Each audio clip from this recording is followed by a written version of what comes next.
so we're here today with Eric Nierstedt, who is going to tell us all sorts of interesting things about the world of, well, let's see here, deities that people forgot, if I Right. recall correctly. That'd be correct. Yep. So tell us a little bit about yourself and what you're working on at the moment, because your other book is already out, so we'll wait for that one. All right. Well, right.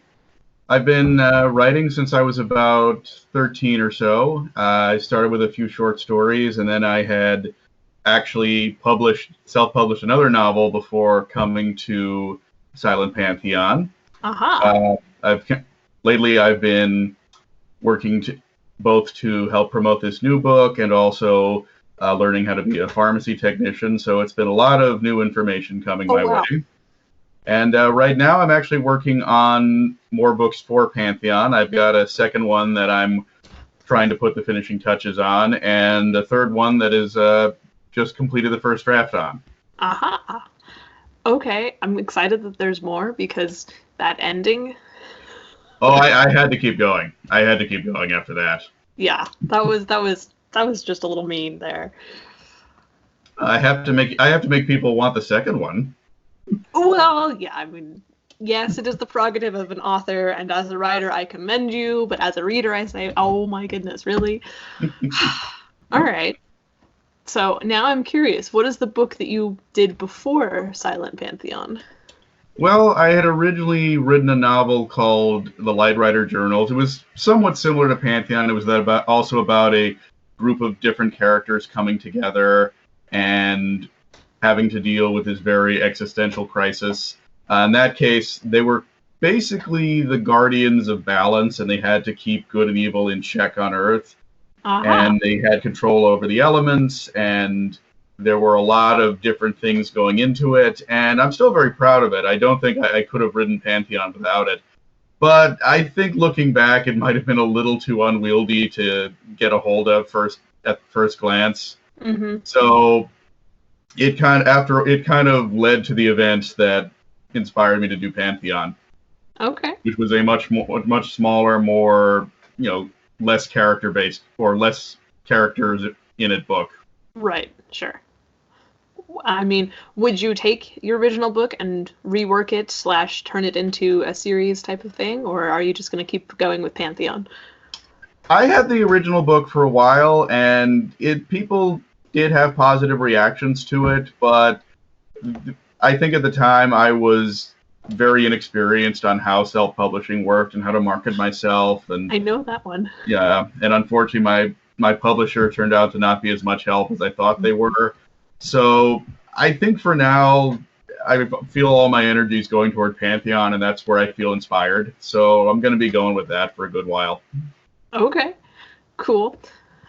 Now, there is probably a huge amount of research that goes into all of this stuff. So have you drawn on new research, or are you sticking with your old, let's see here, Egyptian and Greek and Hindu and with Navajo, I guess it was. Right. Yeah. Right, and Norse too. Norse, yes. I always forget. Well, yes and no. I grew up reading a lot of mythologies as a kid. I think Greek mythology was my first love, and then as time went on, I discovered Norse and Egyptian. So when I started, I was reasonably familiar with those, and I felt I didn't have to do too much research to be able to talk about them. Sure. It was actually Hindu and Navajo I was not familiar with or as much. Hindu was probably the one that took the most research because obviously it's still an active religion, and the last thing you want to do is anger a large group of religious people. Yeah, no. So with that one, that probably took the most research out of everything, and luckily a lot of it has continued over into the new stuff that I'm doing, and it's luckily not so much about getting new research, is more expanding on the things I've already talked about. So there is a little research to that, but it's certainly not as extensive as the first time. Right. Yeah, well, you may have to explain more about the whole mistletoe thing, because I did that in German way back when, and it's not the most well-known story out there, I have found. That is true. That is true. And I do plan to work. That does come more into the story, but that was one of the funny things I realized when I was working out how these stories were going to work. Specifically, when I looked at Norse mythology and Egyptian mythology, and I decided, okay, I want to talk about Baldur and I want to talk about Anubis. Sure. There were really no stories about those guys. No. No, like I think with Baldur, the only major story is the mistletoe story. Well, And with and the Anubis, fact there that is he survives the end of the world, maybe?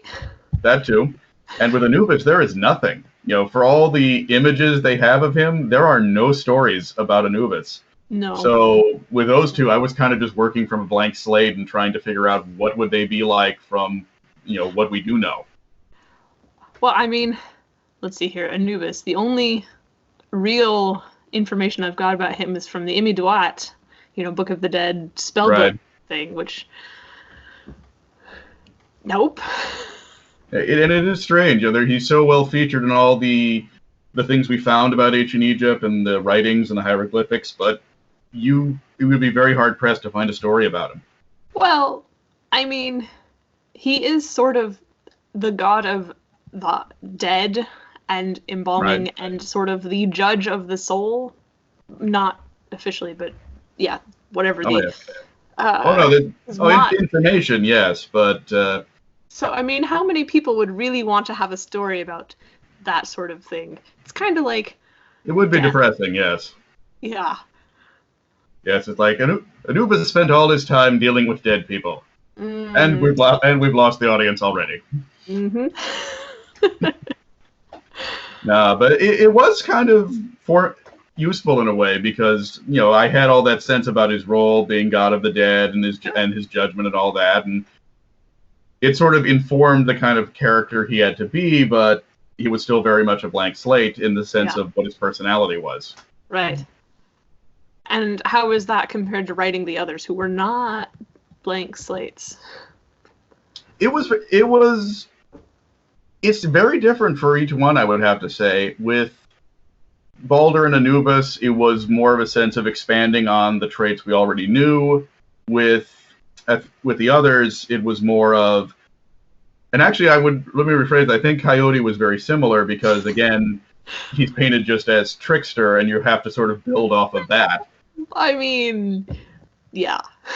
Yeah, with Athena and Kali, I think it was very much of I had a very strong sense of what they would be like, and the trick was how do you incorporate that into a relatable person. Right. And also think like what would they be like now? What would they do? What kind of issues might they have? Yeah. Sounds like fun. Oh, absolutely. That was honestly half the fun of it, just thinking, like sitting down and figuring out what are these people going to do in the modern world. And some were very easy, like Athena being a teacher, that was very much a no-brainer. Mm-hmm. And Anubis, well, like what else was he going to do but run a funeral home? Yeah, Coyote was the most fun actually because I was like, what does a trickster do? How does he make money? And it just came down to lawyer. Yeah, honestly, that was fantastic. That whole, I mean, it makes perfect sense to throw Coyote into the world of legal shenanigans. Oh god, it was so perfect. Like once I started doing it, I was like, this is exactly what he needs to be doing right now. Mm-hmm. Yeah, that's great fun. So how much of this did you actually plan out in advance, and how much of it just sort of appeared like magic? Well, I always think when you're writing, there are certain things that you may learn that you don't necessarily realize at first. Mm-hmm. But for this story, I did write out a chapter-by-chapter outline, and I had a very sort of set idea of where the story had to go. But at the same time, as I was writing, I did learn more things about the characters as I was going and the situation, and there were things that I realized as I was writing, like I could do this, or no, he wouldn't do that now. I have to kind of retweak this. So it was very much a set area, but there was also a lot of room to sort of improvise and make adjustments as I was going. Yeah. And so of this whole process, from idea that happens while you're brushing your teeth to money in the bank, is there a least favorite part? Well, I think a lot of times it's sometimes just the physical writing can be taxing. Like as much as you enjoy it, at the same time, there are points where where it feels like you're pulling yourself like you're pulling a boulder behind you, just like trying to get those words down on the page. Yeah. And for me, like I try to remind myself a lot of times, like this is the first draft, and you're going to go back and tweak a lot of this. But there are other times like, no, but I have to make it sound better than this before I go, or I have to get to this point. And there is so I think that like the writing does carry a certain degree of mental exhaustion, but at the same time, when you look at the finished product and everything else, I think that's ultimately what you want, and that's helped you keep going. Oh yeah, absolutely. And you've got book 2 and 3 in the works? That's correct. Is the world going to end again? Well, I don't want to say too much, but I definitely plan to have some big events coming down the pike. Oh, this will be fun. Oh, I think so. Yeah, it was one of the fun. In fact, a lot of the things I realized as I was coming along with the first book helped to influence things I did in the other two. Mm-hmm. I have certain plans for. I don't want to, again, not wanting to say too much, but I have certain plans for Jane that I think are going to be a lot of fun for everybody. Oh, and yes. Initially I had thoughts of like I'll go in this direction, and then I thought no, it's much more interesting if I take her in this direction. So I'm really going to be excited to see what people have to say about that. This will be fun, because I mean, yes. Yes. I don't know how to say more without giving away the whole book, so I will not say any more. Fair enough. Okay, so you said you're also doing work as a pharmacy tech, or you're learning all that stuff. So how is writing and doing that simultaneously, or back to back, or whatever order you're doing things in, how is that working out for you?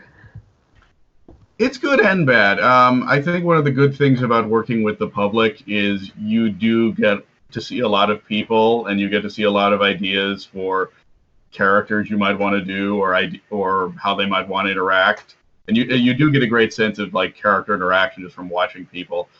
The downside is, of course, it is a very taxing job as well, not only dealing with the public, but because in a pharmacy there's so many things to be aware of and to keep track of. I would imagine that it can be tiring, but honestly, it does make the time I get to write much more rewarding, because when you've been doing all this work and learning all these like straight kind of cold facts for so long, it's good to just go in and be like, I'm going to be imaginative now.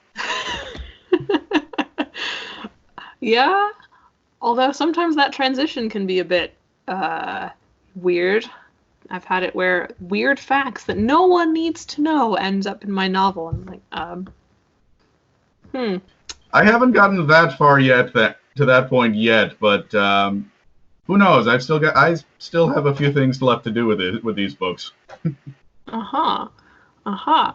Okay, so where you said you're tweaking book 2, you're almost done there. Is that going to be released soon? Can we?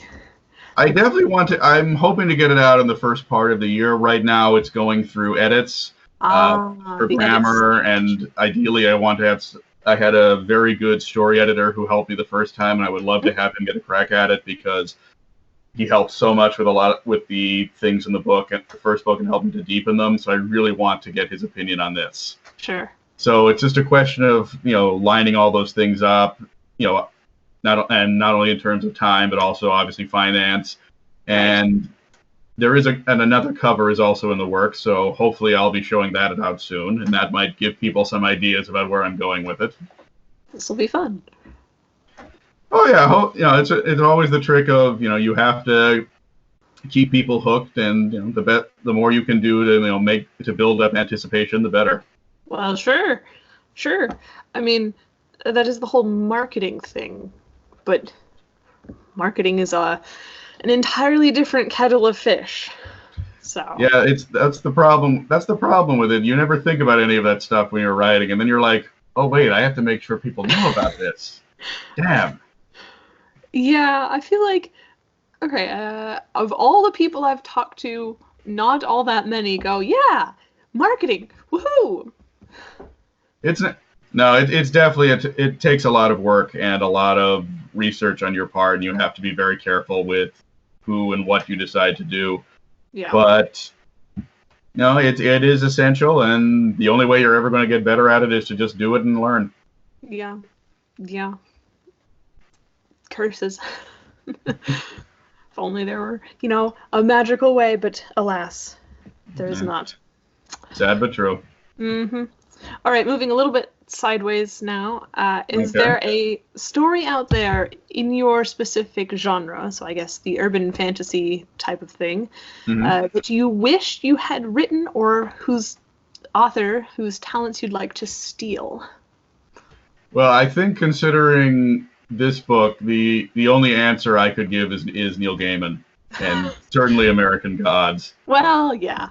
I mean, I think you mentioned in your review how much the book had a ode to that, and I certainly I can't deny it. That was probably one of the first things I was thinking when I started doing this. Like, how do I get into that same space that Neil Gaiman got to, but how do I also not get sued by him for plagiarism, because I can't be doing that.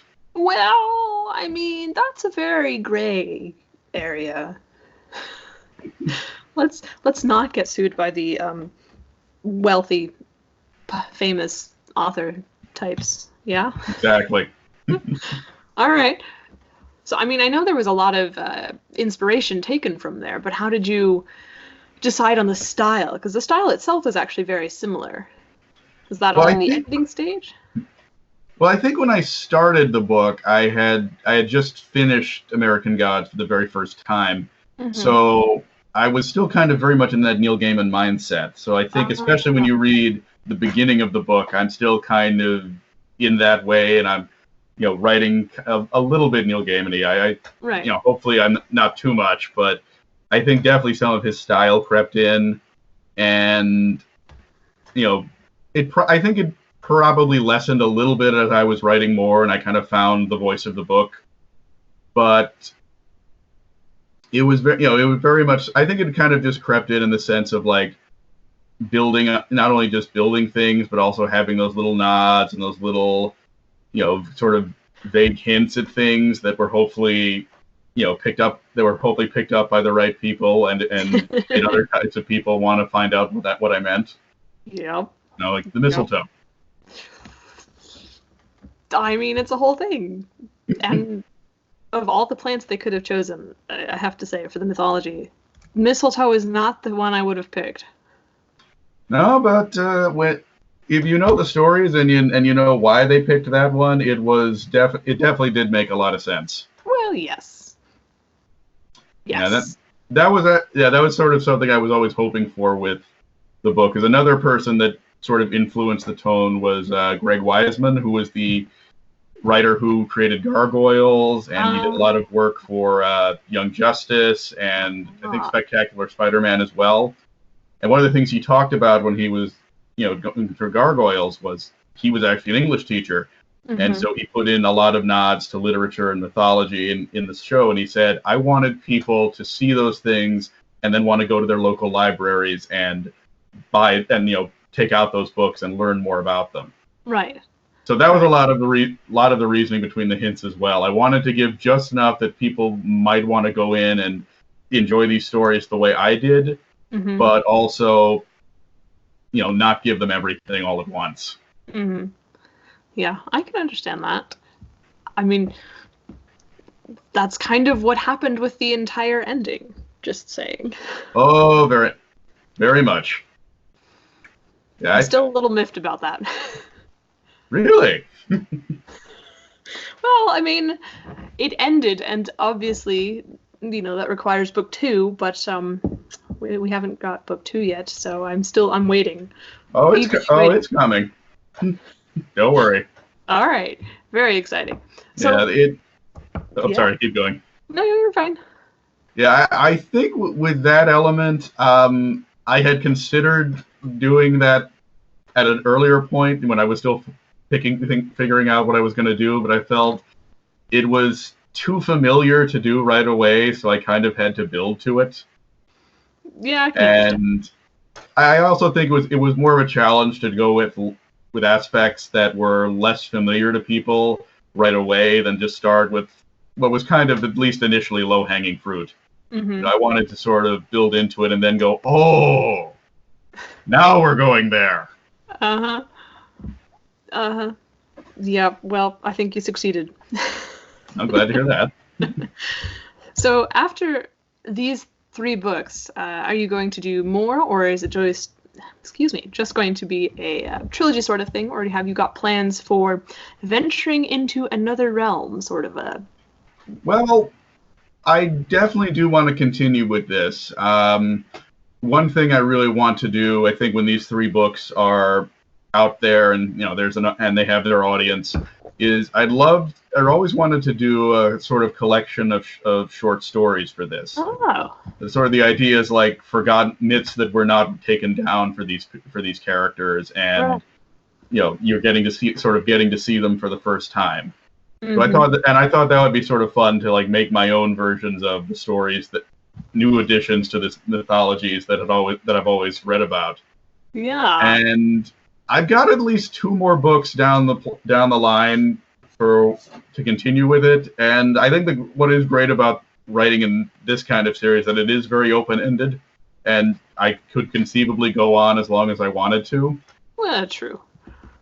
I mean, I don't think I'll get to the point where there are like 57 books out there, but you never know. Who knows where things are going to end up? But beyond that, though, I would definitely try other things. One idea I've always wanted to write about.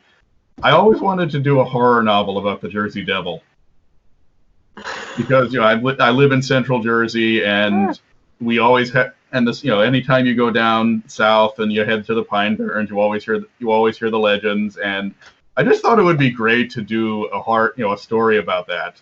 Okay. Because it's definitely something that hasn't been mined very much in horror films. No, and you're gonna have to explain that for people who don't know the Jersey stories.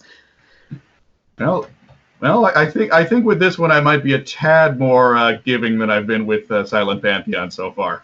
Uh-huh. I think I'll have to, actually. It's like once you get outside the stage, they're like, what the hell is that?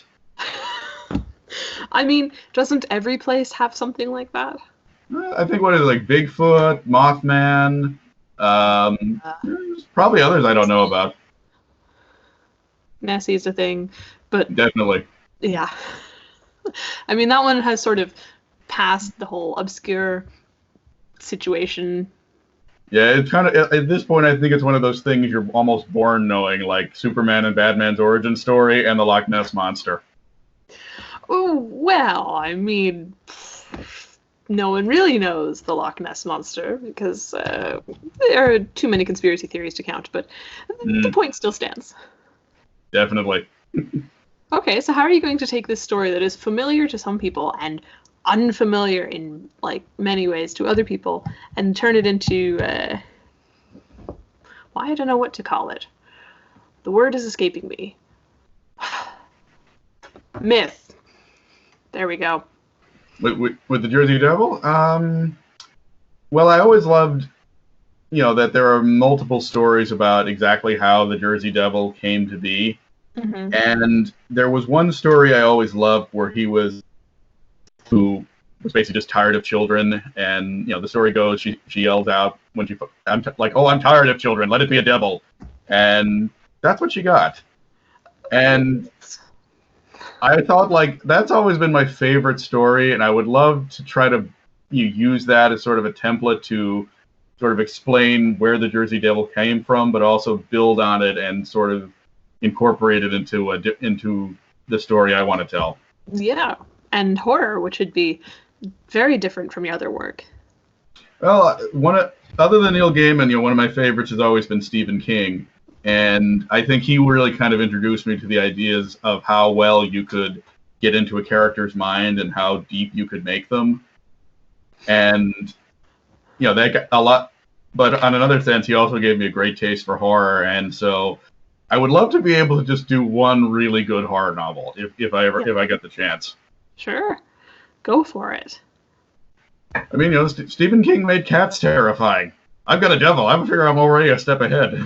Well, I mean, to be fair, cats are pointy on multiple ends, so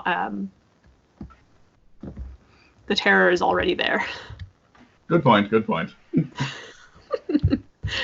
Okay, so for people trying to get into your niche, either the horror or the found myth turned into something more, are there traps that they should avoid?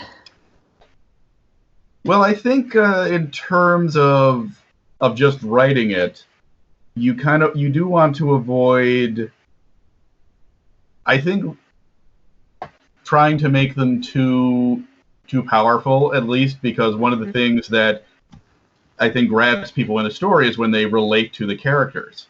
And when I decided to do this, I didn't want to have a character like, Harry Potter or Shadow Moon, who's sort of like an audience surrogate that helps you understand the bigger world around you. I wanted to sort of just go right into that and go with those characters. So I was like, okay, how do I make gods relatable?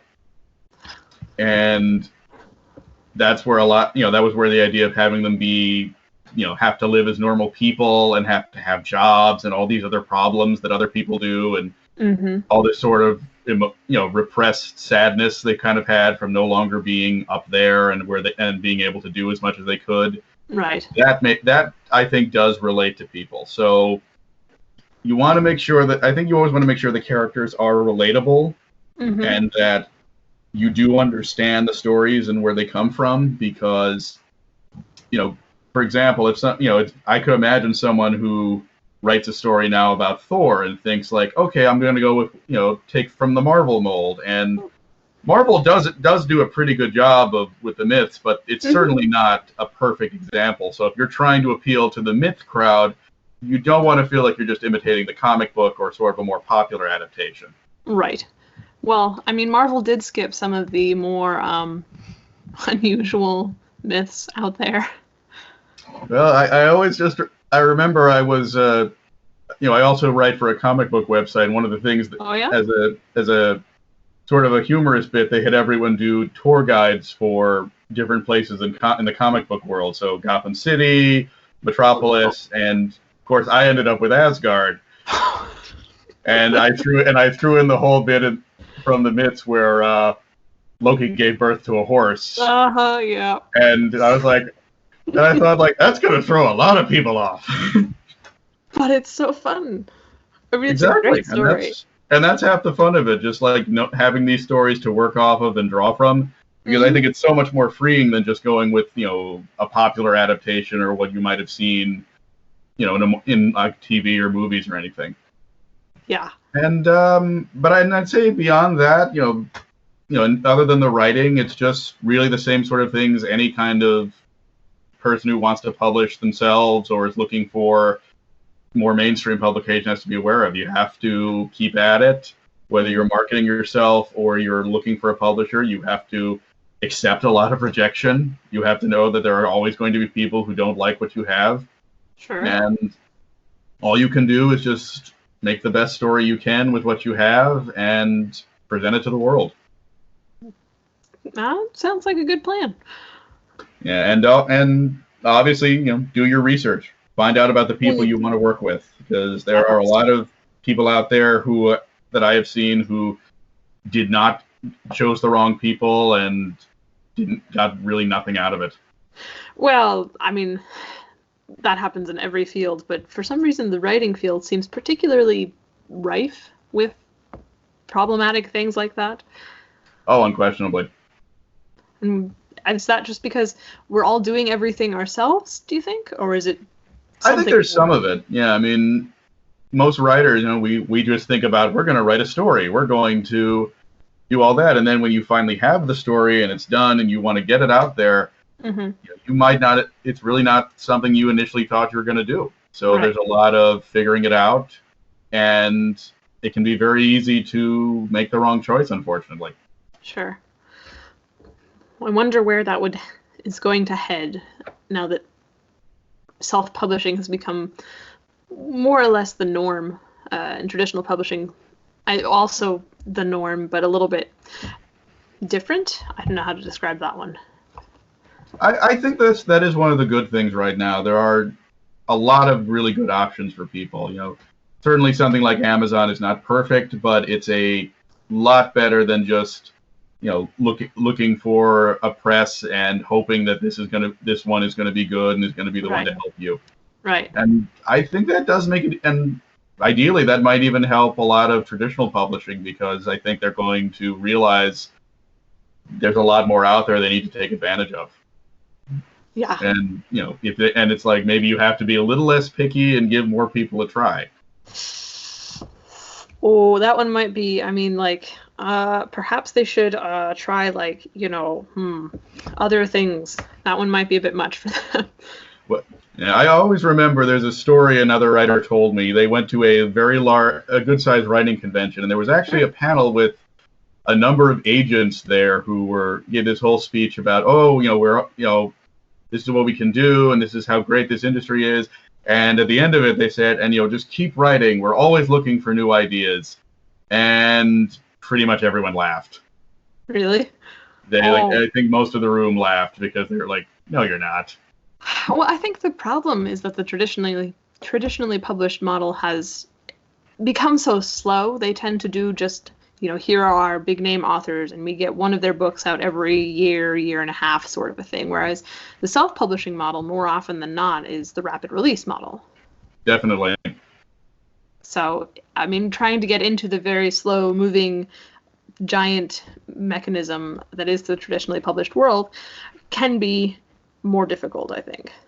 Oh, without question. I mean, I think what was the old story? People have stacks of 45 different rejections before they actually get their work out there. Mm-hmm. Well, that's fairly common.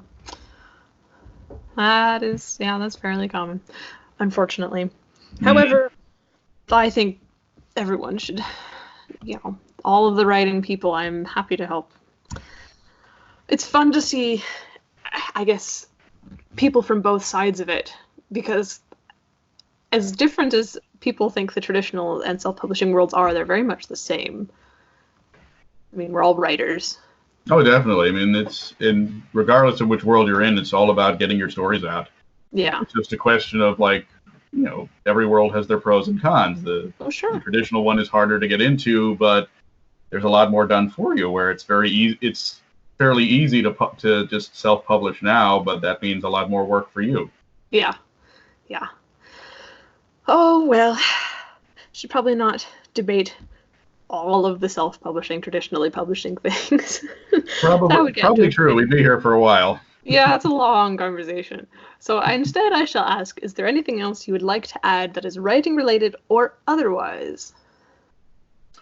Well, I'd really say just if like I said before, if you are trying to put your work out there and you think you have a good idea, keep at it. Don't be discouraged. Look at your options. Do your research and pick what works best for you. Mm-hmm. And for me, I'd say keep your eye on my pages for when the cover is finished and I get to put it out and give a few more ideas about where Pantheon is going from here. And I'll be trying to get that book out to you as soon as possible. Hooray! It's very exciting. Very, very exciting. Huzzah. Okay, now I'm going to go read more books, I think. That sounds like, ooh, yes. I think that would be an excellent use of your time. Yeah. Mm-hmm. Alrighty, well, thank you so much for doing this. It was great fun learning all about your character building in a world that already exists, sort of. That's a pretty good way to describe urban fantasy, come to think of it. Alrighty, well, that's pretty much all I've got. If you want to add anything else, now's the time to do it. Otherwise, have a great day. You too. I'm pretty good. I just say thanks for having me. Anyone watching, please follow. I think the links are below. Yes, they will be below. And I'll be seeing you all around. Okie dokie.